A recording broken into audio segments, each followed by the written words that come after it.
On a cold March night, 19-year-old Ethan, freshly evicted from his dorm, wakes up in an abandoned house to strange footsteps. In the dim light of a flashlight, he sees a stranger with a knife in her hand, and this is just the beginning of a nightmare that will turn his life upside down. What is hidden behind the door of the old house? The wind howled through the streets of Baltimore, a biting March gust that clawed at Ethan Crowe's thin jacket as he trudged away from the community college dorms. At 19, he was no stranger to hard knocks, orphaned at 6, bounced between foster homes, and now, officially out of luck.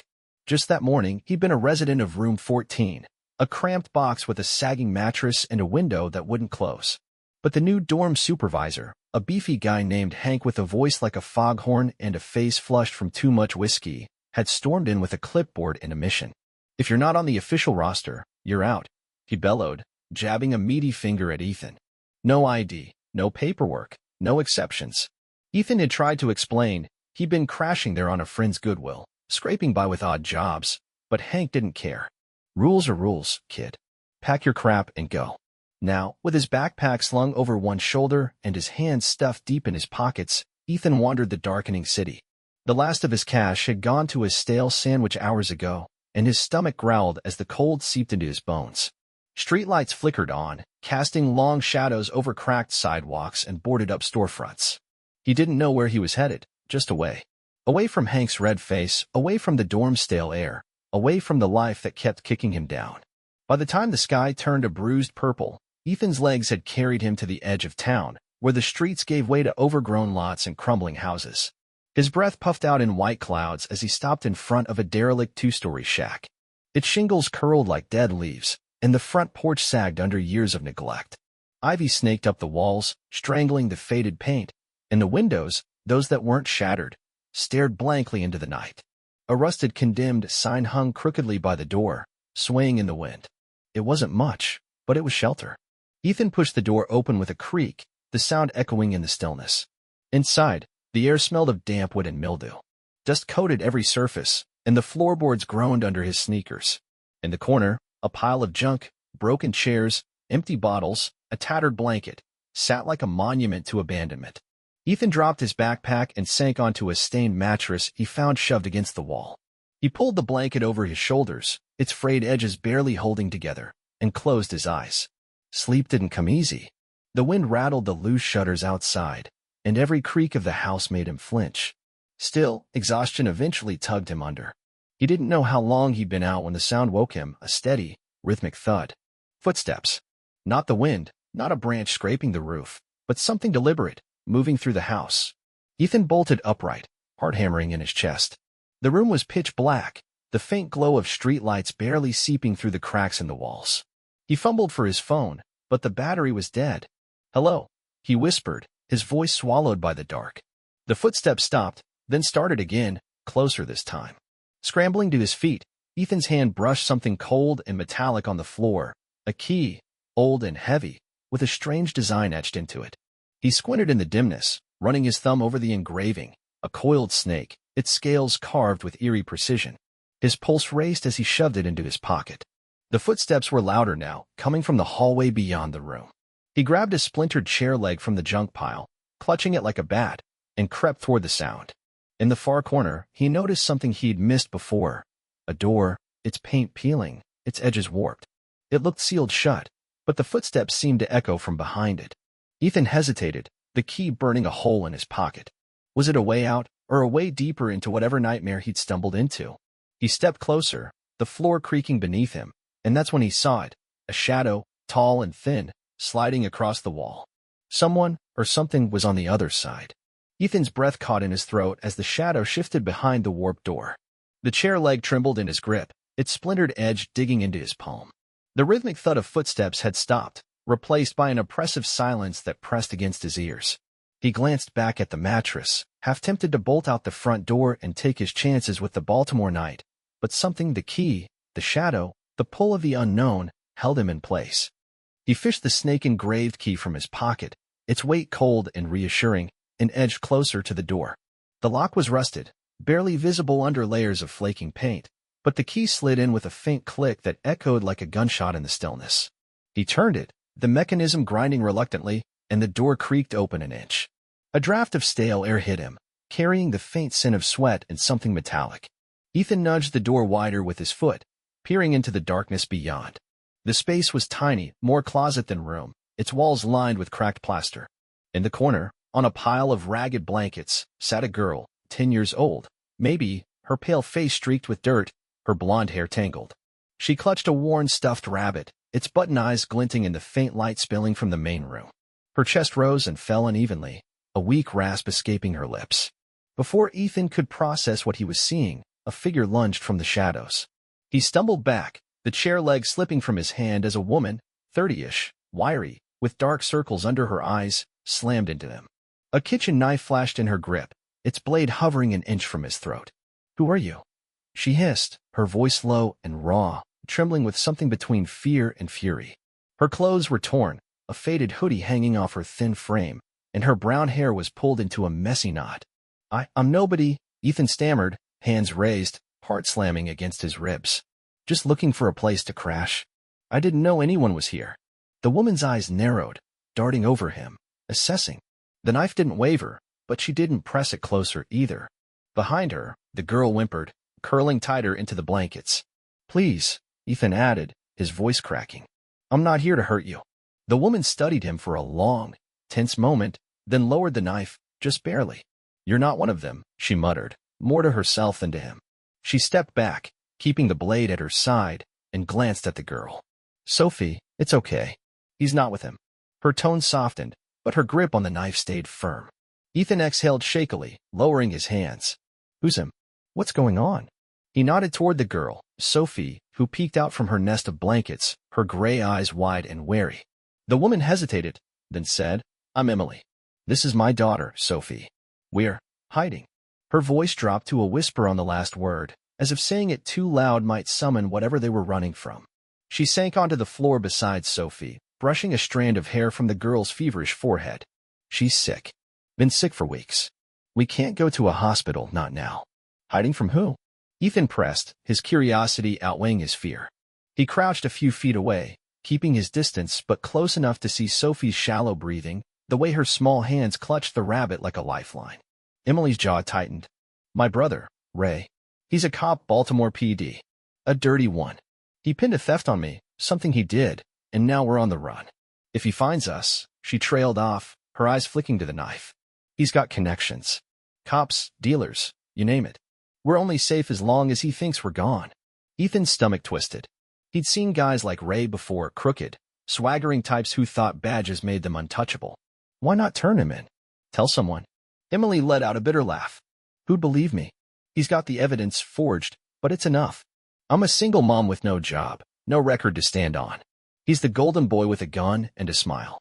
She hugged Sophie closer, the girl's head resting against her shoulder. "I just need to keep her safe until I figure something out."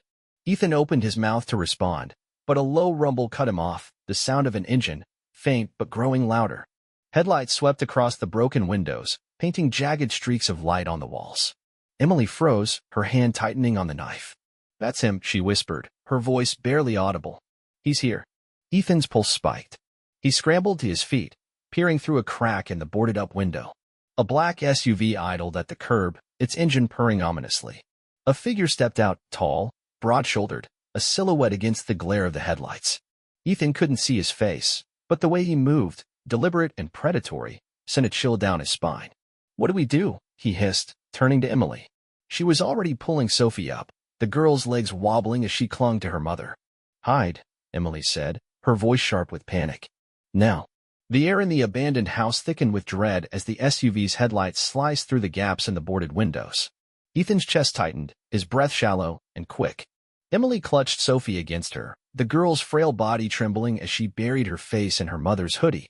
The knife in Emily's hand glinted faintly, a useless defense against whatever was coming. "Back room, now," she whispered, her voice a thread of steel wrapped in fear. Ethan nodded, adrenaline surging, and grabbed his backpack, following her as she half-carried, half-dragged Sophie toward the closet-like space where he'd first found them. They slipped inside, pulling the warped door shut behind them. The lock clicked softly as Ethan turned the snake-engraved key, sealing them in the cramped darkness. The space smelled of mold and desperation, the walls pressing in like a coffin. Sophie's raspy breathing filled the silence, each wheeze a reminder of how fragile she was. Emily crouched beside her, stroking her hair, whispering, "Shh, baby, just stay quiet." Ethan pressed his ear to the door, straining to hear over the pounding of his own heart. Outside, boots crunched on the gravel-strewn porch. The front door creaked open, hinges screaming in protest, and heavy footsteps thudded across the floorboards. "Emily," a man's voice boomed, deep and edged with menace. "I know you're here, sis. Stop playing hide-and-seek." It was Ray, had to be. Ethan pictured him from Emily's description, tall, broad, with a cop swagger and a smile that didn't reach his eyes. The kind of guy who'd twist the law into a noose and call it justice. Emily's hand tightened on the knife, her knuckles white. "He won't stop," she murmured, barely audible. "Not until he's sure we're gone or dead." Ethan shot her a look, his mind racing. "Why is he so hell-bent on finding you?" he asked, keeping his voice low. "What's he hiding?" Emily swallowed hard, her gaze dropping to Sophie, who clung to her stuffed rabbit like it could shield her from the world. "It's not just the theft," she said, her words halting. "Ray's been skimming drug money from busts, thousands, maybe more. I caught him counting it in our old garage a year ago. He said it was extra pay, but I knew better. When I threatened to tell, he flipped, planted stolen goods in my car, called it in himself. Maybe the fall guy so no one look at him." Her eyes glistened, but her jaw stayed set. "Sophie was with me when they arrested me. She saw it all. He doesn't want witnesses." Ethan's stomach churned. He'd known petty crooks growing up, foster kids who swiped wallets or boosted candy, but this was different. Ray wasn't just dirty. He was a predator, and Emily and Sophie were prey. The footsteps grew closer, pausing just outside the door. Ethan held his breath, the chair leg he'd dropped earlier now a distant regret. A shadow passed under the crack, and the doorknob rattled, once, twice. "Come on, Ray called, his tone mockingly sweet. "Let's talk this out. Family, right?" Sophie whimpered, and Emily clamped a hand over her mouth, her eyes wild with terror. The rattling stopped, replaced by a low chuckle. "Fine. I'll check upstairs. But I'm not leaving till I find you." The footsteps retreated, creaking toward the rickety staircase at the far end of the house. Ethan let out a shaky breath, his mind spinning. "He's gonna come back," he whispered. "We can't just sit here." Emily nodded, easing her hand off Sophie's mouth. "I know. But running's not an option. She can't move fast, and he'll hear us." She glanced at the girl, whose feverish cheeks glowed in the dimness. "I've been trying to get proof, something solid to take him down. But he's too careful." That's when it hit him, a memory, sharp and sudden. Earlier that day, before he'd stumbled into this mess, he'd been at the farmer's market downtown, hauling crates for a vendor. He'd overheard a guy in a leather jacket, tall, loud, flashing a badge, bragging to a buddy about closing a case tight. Ethan hadn't thought much of it then, but the voice matched Ray's now, and the words stuck. "No loose ends, man. She's gone, and it's my word against nothing." It had to be him. "I saw him," Ethan said, his voice urgent. "Today, at the market. He was talking about you, said you were gone. He thinks he's won." Emily's eyes widened, a flicker of hope breaking through her fear. "If I can get back there, maybe I can find something, someone who heard him, anything we can use." "You do that?" she asked, disbelief lacing her tone. "Why?" Ethan hesitated, then shrugged. "'Cause I know what it's like to have no one in your corner. And 'cause he's a bastard who doesn't deserve to win."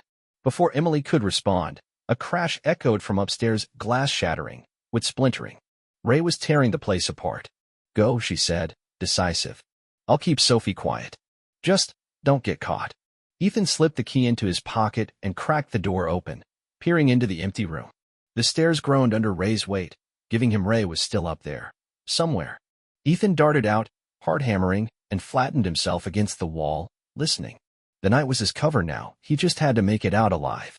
Ethan slipped out of the cramped closet, the snake-engraved key heavy in his pocket as he pressed himself against the peeling wall. The house creaked and groaned under Ray's rampage upstairs, drawers crashing, floorboards splintering. Each sound was a clock ticking down, urging Ethan to move. He glanced back at Emily, her silhouette barely visible through the cracked door. She nodded once, her eyes fierce despite the fear, clutching Sophie close.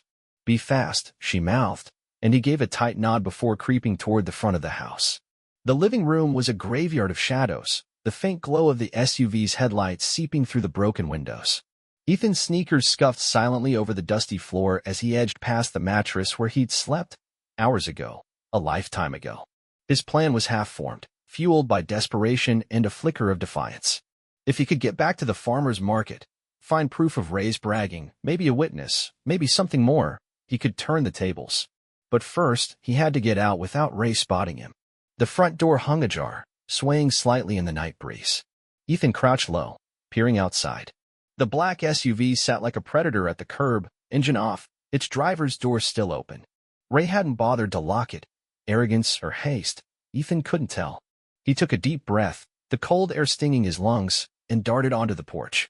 The gravel crunched underfoot, louder than he'd hoped, and he froze, heart slamming against his ribs. No shout came from upstairs. No boots thundered down. He exhaled shakily and slipped into the yard, sticking to the overgrown weeds that swallowed the house's edges. The market was a mile away, a trek through Baltimore's back streets he'd made a dozen times hauling crates for vendors. He broke into a jog, the city's hum, distant sirens, a barking dog blending with the thud of his pulse. His mind churned. Ray's voice at the market, that cocky laugh, the words, "She's gone, and it's my word against nothing." If Ethan could find someone who'd overheard, or better yet, catch Ray slipping up again, it might be enough to expose him. He just needed a thread to pull. By the time he reached the market, the sky was a bruised gray, dawn creeping in. The place was quiet, stalls shuttered, but a few early risers were already unloading trucks. Ethan zeroed in on Mr. Delgado's produce stand, where he'd been yesterday. The old man, grizzled and perpetually grumbling, had a knack for noticing everything. He'd once caught Ethan sneaking an apple and docked his pay without a word. If anyone had seen Ray, it'd be him. Delgado was there, wrestling a crate of potatoes onto a table. "You're late, Crowe," he barked without looking up. "Thought you quit." "Not quitting," Ethan said, catching his breath. "Need a favor." "Yesterday, that guy in the leather jacket, big, loud, flashing a badge. You see him?" Delgado paused, squinting at Ethan over his glasses. "Cop guy?" "Yeah, he was here. Talking to some punk by the coffee cart." "Why?" Ethan's pulse quickened. "What did he say?" "Something about a case. Bragging, like always. Said he'd tied up loose ends. I tuned him out. Don't care for loudmouths."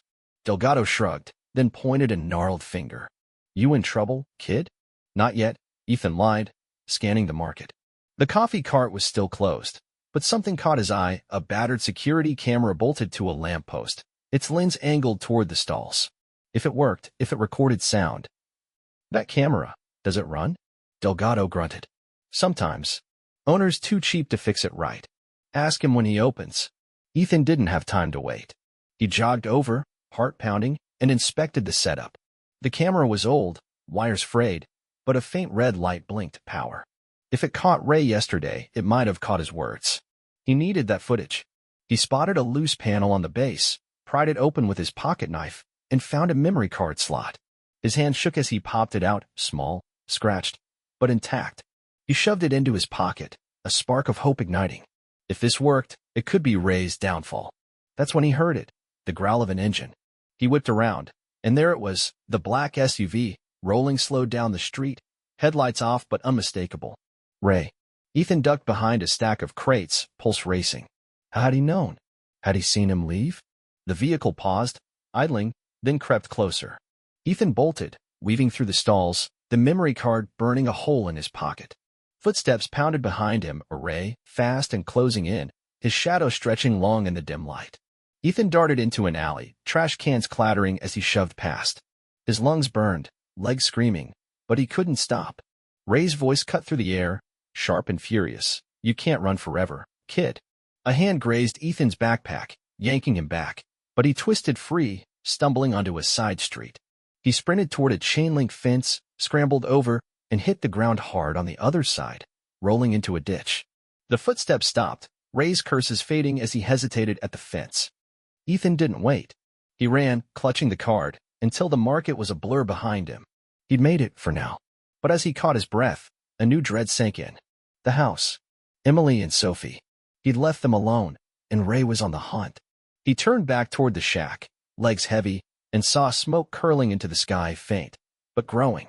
Then headlights swept the horizon, circling the house like a vulture. Ray had found them. Ethan's lungs burned as he sprinted back toward the abandoned house, the memory card clenched in his fist like a lifeline. The smoke he'd seen was thicker now, curling into the gray dawn sky, a dark smear against the horizon. His legs ached, his sneakers pounding the cracked pavement, but fear drove him faster. Ray's SUV circled the house. He could see its headlights slicing through the weeds, and the faint crackle of flames sent a jolt of panic through him. Emily and Sophie were still inside, trapped with a monster who'd rather burn evidence than face it. He skidded to a stop behind a rusted dumpster, chest heaving, and peeked out. The house glowed faintly, orange flickers licking at the broken windows. Ray stood on the porch, a gas can dangling from one hand, his leather jacket glinting in the firelight. He wasn't searching anymore. He was destroying. Ethan's stomach twisted. He'd left them defenseless, and now the clock was ticking down to ashes. But he had the card proof. Maybe, if it held what he hoped. He just needed to get it to someone who'd listen. The market chase flashed in his mind, Ray's rage, the near miss at the fence. He couldn't fight a cop head-on, not with fists or luck. But he knew someone who could help. Ms. Carter, a grizzled crime reporter from the Baltimore Sun, had a stall contact at the market. She'd interviewed Delgado once about petty thefts. Ethan had overheard her griping about dirty badges weeks ago. If anyone could use the footage, it was her. Her office was downtown, a brutal run, but he had no choice. Ethan darted from cover, sticking to the shadows as Ray tossed the gas can inside, flames roaring higher. A muffled scream, Emily's, cut through the crackle, and Ethan's resolve hardened. He bolted down a side street, the card digging into his palm, his mind racing with every step. The city woke around him, delivery trucks rumbling, street lights buzzing off, but he barely noticed. By the time he stumbled into the Sun's building, sweat-soaked and gasping, the receptionist barely glanced up. "Carter's in back," she muttered, waving him through. Miss Carter's office was a chaos of papers and coffee cups, her gray hair tied back as she typed furiously. She looked up, frowning. "You're that market kid. What's this?" Ethan thrust the card at her, words tumbling out. "Dirty cop, Ray Tanner." He framed his sister, Emily. "She's in a house he's burning right now with her kid. This might have him admitting it. Please, you gotta check it." Carter raised an eyebrow but plugged the card into her laptop. Grainy footage flickered up. Yesterday's market. Ray's voice clear as he bragged to a wiry guy in a hoodie. "She's done. Planted the stash, called it in. No loose ends, my word's gold now." Carter's eyes narrowed. "Son of a bitch," she muttered, grabbing her phone. "I've got a contact in internal affairs. Stay here." Ethan shook his head. "They're still there. I'm going back." Before she could argue, he was out the door, running again, dread and hope warring in his chest. Sirens wailed in the distance as he neared the house. Carter's call must have worked. The SUV was gone, but smoke poured from the windows, flames clawing the roof. 2 squad cars screeched up, cops piling out, shouting orders. Ethan didn't wait. He charged in, coughing as heat hit him like a wall. "Emily," he yelled, voice hoarse. A faint cry answered from the back. He stumbled through the haze, finding the closet door ajar. Emily knelt inside, shielding Sophie, a wet rag over the girl's face. "He's gone," she gasped, eyes red. "Tried to trap us, fire spread too fast." Ethan hauled them up, half carrying Sophie as they staggered out. Cops met them at the porch, pulling them clear just as the roof groaned and collapsed in a shower of sparks. Hours later, at the precinct, Ethan sat wrapped in a blanket, Sophie beside him sipping juice, her rabbit clutched tight. Emily gave her statement nearby, voice steady now. Carter strode in, grimly triumphant. "Tanner's done," she said. "I matched the footage to his logs, forged reports, payoffs. They nabbed him fleeing town." Emily's cleared. Relief washed over Ethan, heavy and warm. Days later, the hospital released Sophie, her fever broken, cheeks pink again. Emily rented a small apartment with insurance from their old place, and she insisted Ethan stay. "Your family now," she said, handing him a key, not snake engraved, but simple, solid. He took it, throat tight, and smiled as Sophie hugged him, whispering, "You're the best." Ethan found work at a lumberyard, the pay steady, the labor honest. Nights, he'd sit with Sophie, teaching her card tricks he'd learned in foster homes, her giggles lighting the room. Emily watched, her smile soft, the weight of years lifting. Ray faced trial, embezzlement, arson, fraud, and the news buzzed with his fall. Justice, hard-won and legal, felt sweeter than revenge. One evening, Ethan stood on their tiny balcony, staring at the stars. He'd been a nobody, drifting, but now he had a home, a purpose. "Thanks," he murmured, to the sky, to fate, to the kid he'd been who kept going. The stars winked back, silent witnesses to his victory.